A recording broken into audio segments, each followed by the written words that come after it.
my UFC 85 bedlam predictions. First fight of the night is Anthony Hardonk versus Eddie Sanchez. Hardonk is struggling against top competition, while Eddie Sanchez has too. I mean, he hasn't fought the greatest of fighters. I mean, let's face it, when he fought Crow Cop, he looked like shit. Hardonk, on the other hand, when he fought Mir, looked like shit. So, I mean, they both have a common opponent. Hardonk finished him under 30 seconds. Eddie Sanchez took him into the second round and finished him. But I've got Eddie Sanchez winning this fight by second round knockout. Next fight is Rohan Kiriano versus Kevin Burns.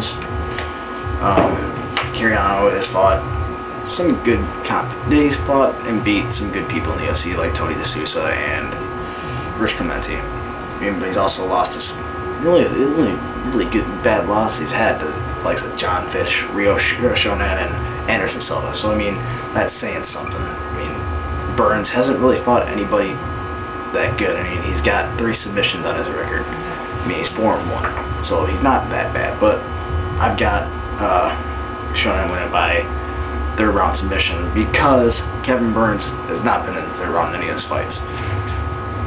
So I think conditioning is going to be a real big factor in that fight. Next fight we got is Jason Lambert versus Louise Crane. I've got Lambert winning by 2nd round TKO. Jason Lambert has fought some really good competition at Babalu, beat him, Terry Martin, beat Travis Witt, Marvin Eastman. I mean, his only loss is coming to Wilson Gavea, who he was beating the hell out of in the 1st round. I mean, he was dominating that fight until the 2nd round where he got knocked out with a punch he didn't even see. He got beat by Rashad Evans, Cheryl Sonnen, Wesley Carrera, and Tim Sylvia. And Crane, I mean, fought not really that many people. Only lost once, and that was by DQ because he kneed James Irving in the face while he's in the ground. But, I mean, I still give Jason Lambert the edge in this fight. The next fight we got is Matt Wyman versus Thiago Tavares.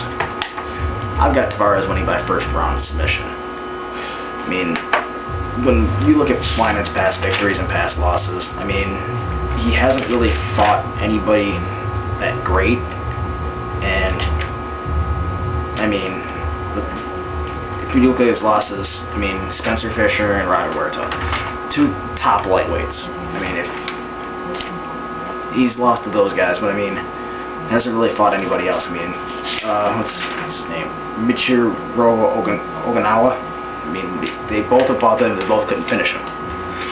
But Tavares, if you look at his record, 1 loss, and that coming to Tyson Griffin in a war. So, I mean, I give this to Tavares by 1st round submission. I mean, he's slick on the ground. Next fight we got is Nathan Marquardt versus Thiago Leites, or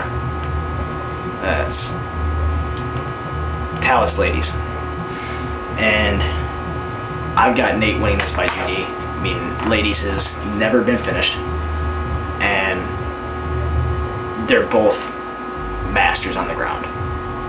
It's going to be a war, a ground war. Next fight we got is Bisping versus Jason Day. Bisping's in his hometown, his home country. I mean, what more do you want? I mean, the guy doesn't fight anywhere else. I mean, I don't see him losing there. I think they're going to have him fight there all the time because, first off, when he fights over there, they sell out. I mean, it's a given. They love him over there. I mean, Jason Day, I mean, he's a stud, man. But I just don't see him beating Bisping because he does not want to lose in his hometown. I mean, he's going to be bigger and stronger than Jason Day. But the thing is, I mean, I just can't see Dave beating him, especially over there in England.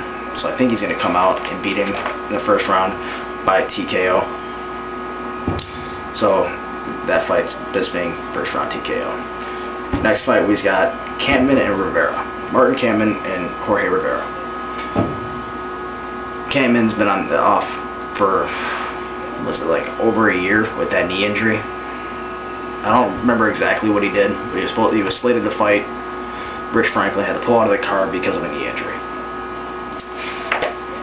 I mean, he hasn't really lost to anybody. I mean, who's he lost to?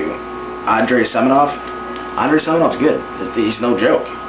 He's also beaten Talis Latis, who's on this card, and Drew McFedries by submission. And I mean, Kampman is a great striker. But he submitted McFedries, which was awesome. And Jorge Rivera is no slouch either. I mean, he's got wins over Kevin Grove, Travis Luter, David Loazo, Dennis Hallman, Edwin DeWeese. And he's only lost top level guys like Anderson Silva and Rush Franklin. I mean, he's also lost to Chris Liebman and Terry Martin. Those guys aren't no joke either. But I just see Kampman, first round he's going to work off the ring rust. Second round he's going to come out and he's going to knock out Jorge Rivera. I just see it happening. The next fight is Mauricio Verdum versus Brandon Vera. This fight, I think, is going to be an all-out war. I mean, I think it's going to end up in a unanimous decision for Vera, only because, I mean, Verdum's fought some tough guys. I mean, losing to Nogueira, the champion, and Andrei Arlovski, I mean, those aren't bad losses, guys. I mean, come on. I mean, he wasn't finished by either of them, so I don't see Vera finishing him. I mean, Vera's only lost to Tim Sylvia, who couldn't finish him. I mean, Vera broke his hand in that fight and still came after Sylvia. So, and he's got some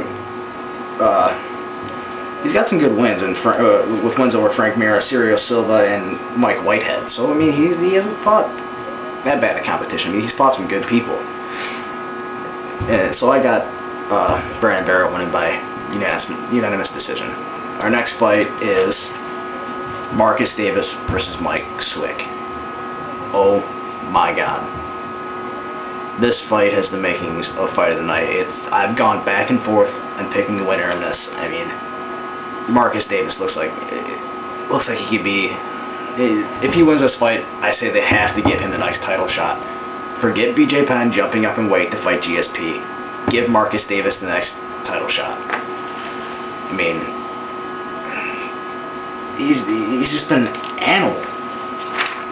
Paul Taylor, who I thought had him in trouble, beat him quick. Jess Leodon destroyed him. Leodon was talking all that shit and couldn't back it up. Davis destroyed him.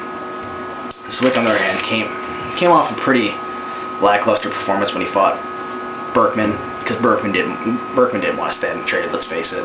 He knew that Swick has the amazing stand-up. He's quick, hence his nickname. So, you know, I've got Davis winning by second round knockout. I mean, I've gone back and forth in this fight. This fight is going to be fireworks. And the main event of the night, Matt Hughes versus Thiago Alves. This is going to be a test for Thiago. I mean, it's going to be a test for Matt Hughes, too, to see if he's still at that upper echelon of fighters. We all know Matt Hughes' resume. I mean, Alves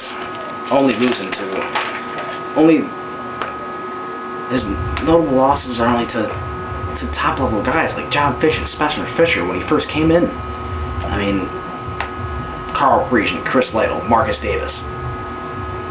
9 wins by knockout. I mean, people are going to call me crazy for this pick, but I've got Thiago Alves winning by upset, second round TKO.